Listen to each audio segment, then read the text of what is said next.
asks us to consider the sky in the following verse. We made the sky a protective ceiling, and yet they are turning away from our signs. The Quran points to the sky's protection as a sign of God. The protective properties of the sky were discovered by scientific research conducted in the 20th century. Number 4, mountains. The Quran draws our attention to a very important characteristic of mountains. Did we not make the earth as a resting place and the mountains as stakes? The Quran indicates that mountains have deep roots by using the word stakes to describe them. In fact, mountains do have deep roots, and the word stakes is an accurate description for them. A book titled Earth by geophysicist Frank Press explains that mountains are like stakes and are buried deep under the surface of the earth. Mount Everest, the height of which is approximately 9 kilometers above ground, has a root deeper than 125 kilometers.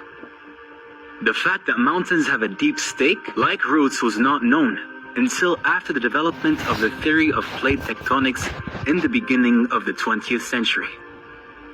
Number 5, expansion of the universe. At a time when the science of astronomy was still primitive, the expansion of the universe was described in the Quran.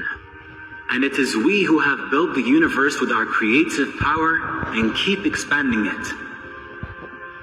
The fact that the universe is expanding was discovered in the last century.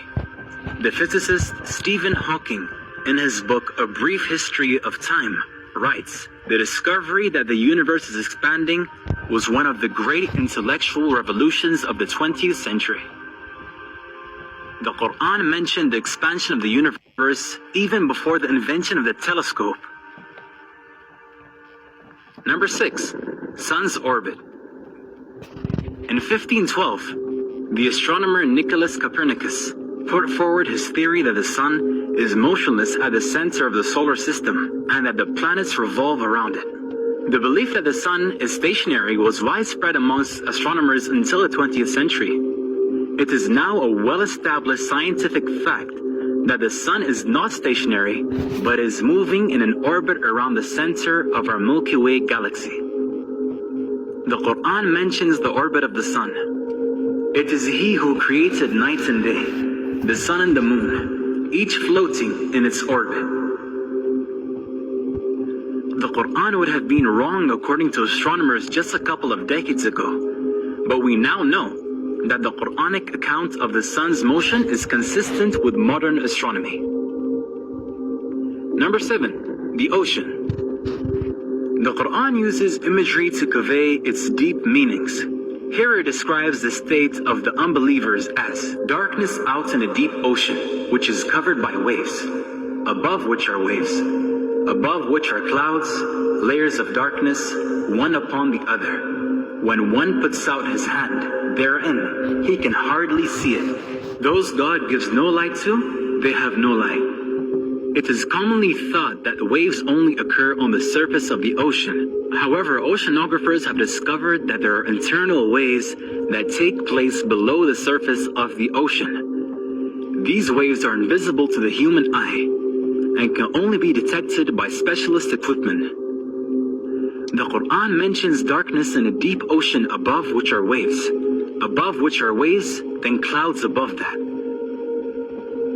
This description is not only remarkable because it describes the internal waves in the ocean, but also because it describes darkness deep in the ocean.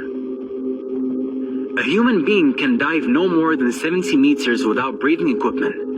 Light is present at that depth, but if we go down 1,000 meters, it is completely dark.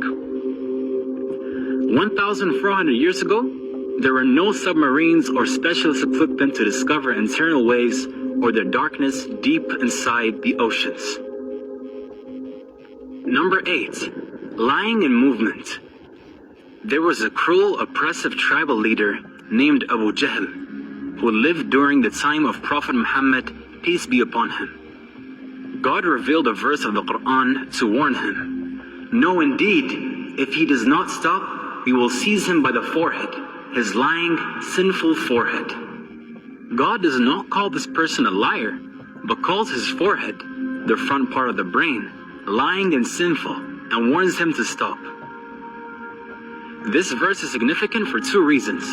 The first is that the front part of our brain is responsible for voluntary movement. This is known as the frontal lobe.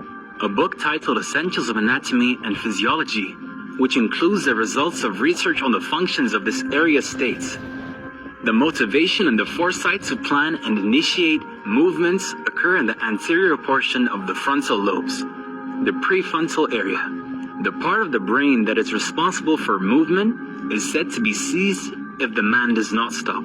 Secondly, numerous studies have shown that this same region, frontal lobe, is responsible for the lying function of the brain. One such study at the University of Pennsylvania, in which volunteers were asked